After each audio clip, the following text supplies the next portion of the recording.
pool.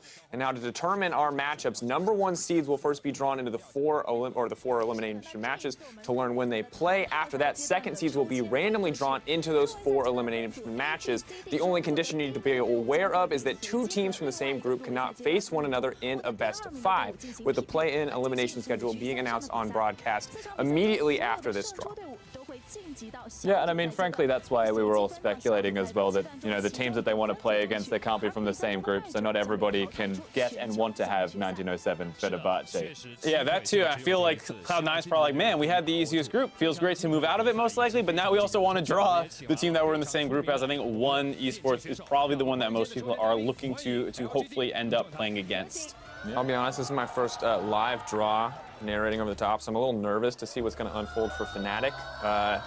I gotta be, at the end of the day, you know, I'm here, I'm a Worlds representative, but when I go home, I go back to being an EU representative, and I want to be proud of that, and so I'm a little concerned that they may die a really difficult matchup. Yeah, I mean, I don't think they left you with much confidence in that last game. They even struggled the other time as well, having really long series.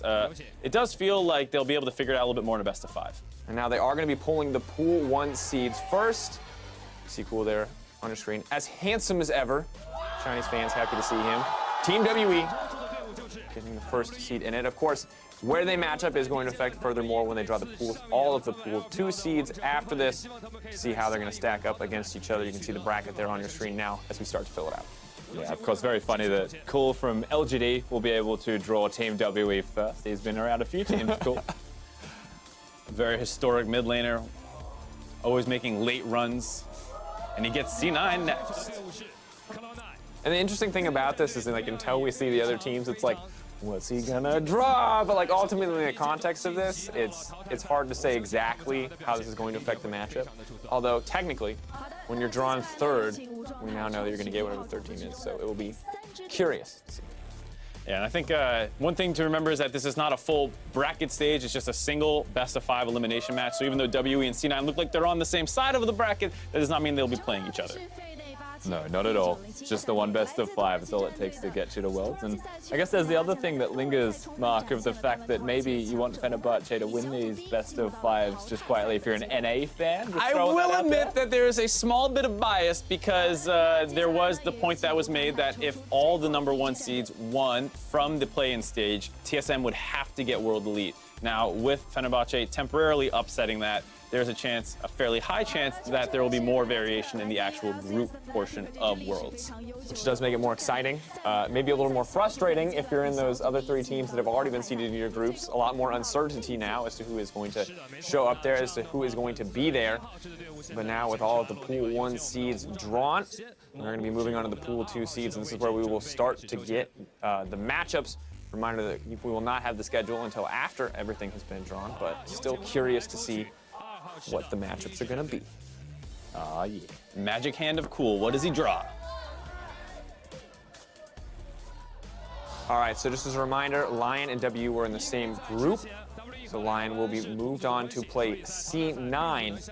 They will not be able to play Team WE as they both came from Group A. Thank God. For a second there, I was a little bit concerned that it all came crashing down. Do we want to look back at that first game the Team WE played? No, we're good. We're good. It's Cloud9. We're good.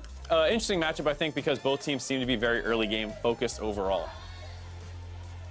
Next up, team set to play Team WE will be Young Generation. All right.